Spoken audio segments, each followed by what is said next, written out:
You embark on a new journey, leaving behind your old life for a simpler one filled with tending to crops, talking to other townspeople, exploring new areas, and maybe the occasional monster or two.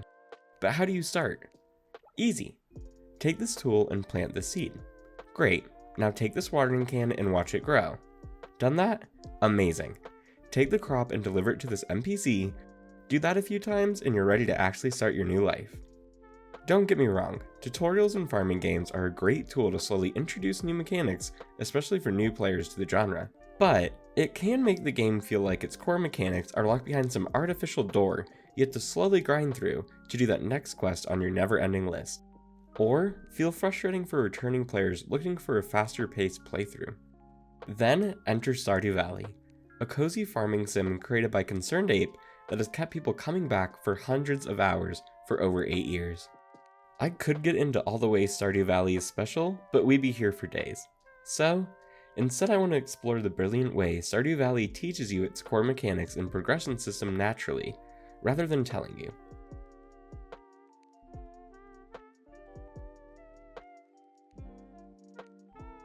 Stardew Valley was released in 2016 by Eric Barone, and at its core it functions very similar to any other farming sim.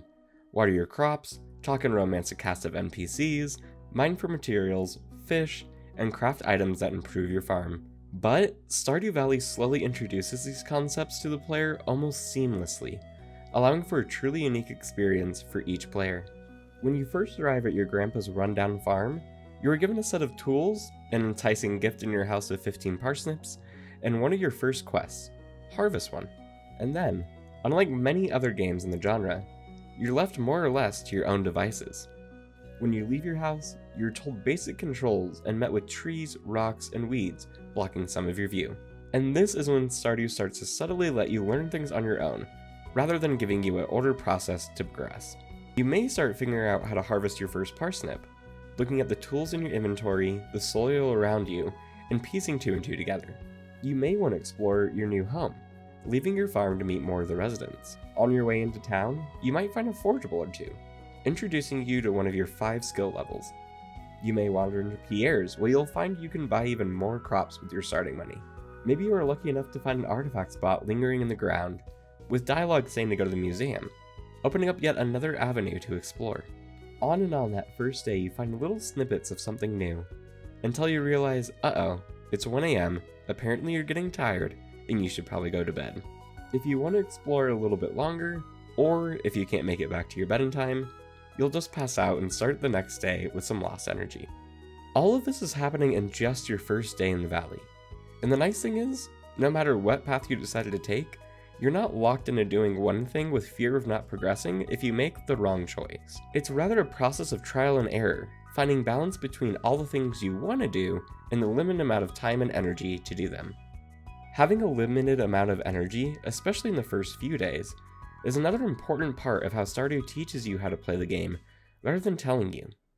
In some farming sims, you are free to do actions as long as you have the resources without fear of an energy bar. Paleo with its gardening as long as your tools are repaired, or Animal Crossing, where you can plant and move flowers and crops as long as you have the inventory space. These games have other aspects blocking you being able to endlessly do that task, but the energy bar creates a very finite limit on the actions you can complete in a day. And, even more importantly, most actions you'll do in Stardew use energy, creating a unique balancing act of deciding what your largest priorities are for the day, and either hoping you have enough energy to complete them, or pivoting to another task if you don't. Don't have enough energy to catch that next fish? Go talk to the people doing an exercise class at Pierre's. Burned all your energy trying to clean up your farm from debris? Go explore for new forageables. It's a fast-paced and open-ended way to introduce that your energy and time are in short supply, but there are still no real wrong ways to spend them. Alright, now you've got into the flow of balancing your energy, completing what you want in a day, talking and gifting to NPCs, so now what? What is the point of this day-to-day?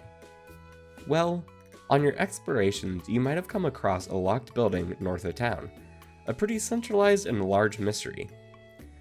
That is until you stumble into town after day 5, during a specific time and weather, where you met with Mayor Lewis, explaining what you now know as the community center.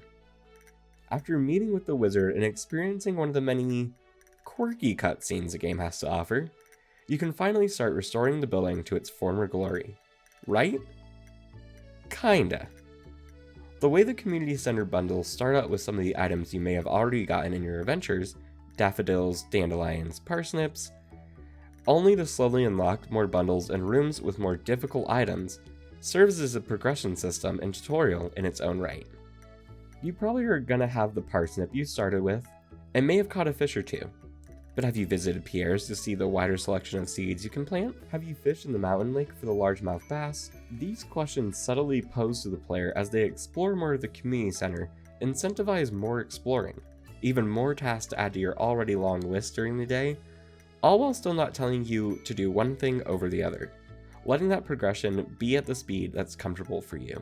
At this point, you might be spending your low energy filled days fishing for that one to complete one of the bundles, chopping down trees for wood to craft some of the recipes you've been collecting, or even venturing further down in the mines, realizing that you have to upgrade your pickaxe to explore more efficiently. But something you may have not done is befriend the many villagers that you cross paths with during the day. Wanting to save every item, just in case that red mushroom is needed for a bundle you haven't unlocked yet, is common. So to use these valuable resources on an NPC could be a difficult decision.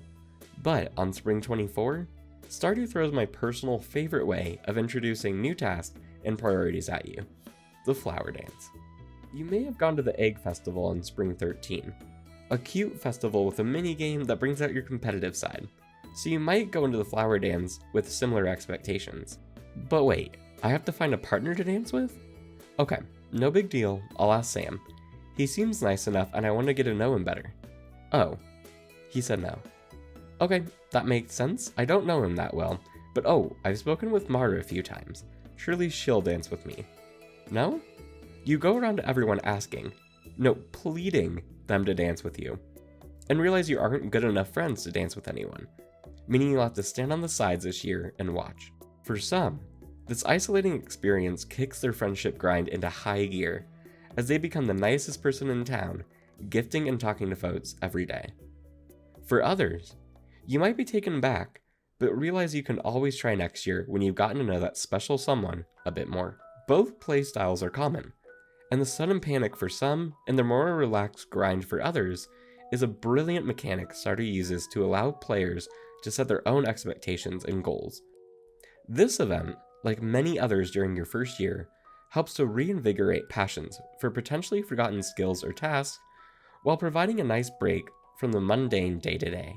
I could go on all day with the amazing ways Stardew Valley continues to teach players new mechanics in subtle and meaningful ways. The fun cutscenes you think you seemingly randomly unlock with your favorite NPCs, the mysterious item you receive when you reach the bottom of the mines, to the new machines you unlock with each skill you level up. But the ways in which Stardew hits the ground running within the first season acts as a great tutorial to setting the tone for everyone to have their own unique experience, providing endless hours of fun and replayability. Let me know down in the comments if any of this resonated with you, or with your own examples of figuring out something new in Stardew.